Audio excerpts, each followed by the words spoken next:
Albert Einstein once said, everybody's a genius, but if you judge a fish by its ability to climb a tree, it will live its whole life believing that it is stupid. Ladies and gentlemen of the jury, today on trial we have modern day schooling. Glad you could come. Not only does he make fish climb trees, but also makes them climb down and do a 10-mile run. Tell me, school, are you proud of the things you've done?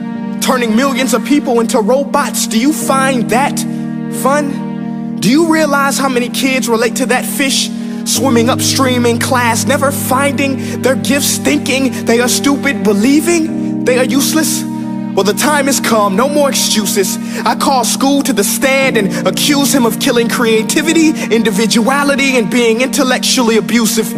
He's an ancient institution that has outlived his usage. So, Your Honor, this concludes my opening statement, and if I may present the evidence of my case, I will prove it. Proceed.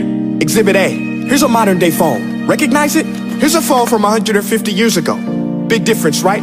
Stay with me. Here's a car from today, and here's a car from 150 years ago. Big difference, right? Well, get this. Here's a classroom of today, and here's a class we used 150 years ago. Now, ain't that a shame? In literally more than a century, nothing has changed. Yet you claim to prepare students for the future?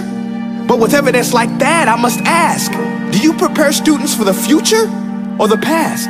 I did a background check on you and let the record show that you were made to train people to work in factories, which explains why you put students in straight rows, nice and neat, tell them sit still, raise your hand if you want to speak, give them a short break to eat, and for 8 hours a day, tell them what to think. Oh, and make them compete to get an A letter which determines product quality, hence grade A of meat. I get it. Back then, times were different. We all have a past. I myself am no Gandhi. But today, we don't need to make robots zombies. The world has progressed. And now we need people who think creatively, innovatively, critically, independently, with the ability to connect. See, every scientist will tell you that no two brains are the same. And every parent with 2 or more children will confirm that claim. So please explain why you treat students like cookie cutter frames or snapback hats, giving them this one-size-fits-all crap. Watch your language. Sorry, Your Honor, but if a doctor prescribed the exact same medicine to all of his patients, the results will be tragic. So many people would get sick, yet when it comes to school, this is exactly what happens, this educational malpractice, where one teacher stands in front of 20 kids, each one having different strengths, different needs, different gifts, different dreams, and you teach the same thing the same way? That's horrific. Ladies and gentlemen, the defendant should not be acquitted. This may be one of the worst criminal offenses ever to be committed. And let's mention the way you treat your employees. Objection. Overruled. I want to hear this. It's a shame. I mean, teachers have the most important job on the planet, yet they're underpaid? No wonder so many students are short-changed. Let's be honest, teachers should earn just as much as doctors, because a doctor can do heart surgery and save the life of a kid, but a great teacher can reach the heart of that kid and allow him to truly live. See, teachers are heroes that often get blamed, but they're not the problem. They work in a system without many options or rights. Curriculums are created by policymakers, most of which have never taught a day in their life. Just obsessed with standardized tests. They think bubbling in a multiple choice question will determine success. That's outlandish.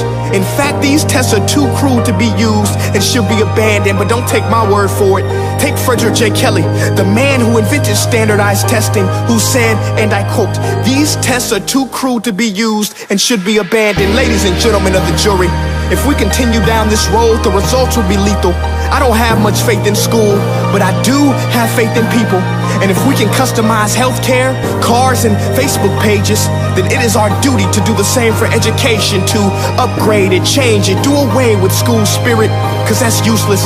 Unless we're working to bring the spirit out of each and every student, that should be our task. No more Common Core. Instead, let's reach the core of every heart in every class. Sure, math is important, but no more than art or dance. Let's give every gift an equal chance. I know this sounds like a dream, but countries like Finland are doing impressive things.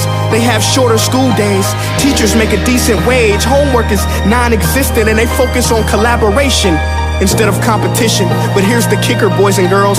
Their educational system outperforms every other country in the world.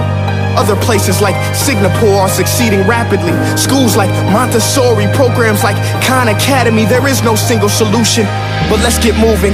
Because while students may be 20% of our population, they are 100% of our future. So let's attend to their dreams, and there's no telling what we can achieve. This is a world in which I believe, a world where fish are no longer forced to climb trees. I'll rest my case.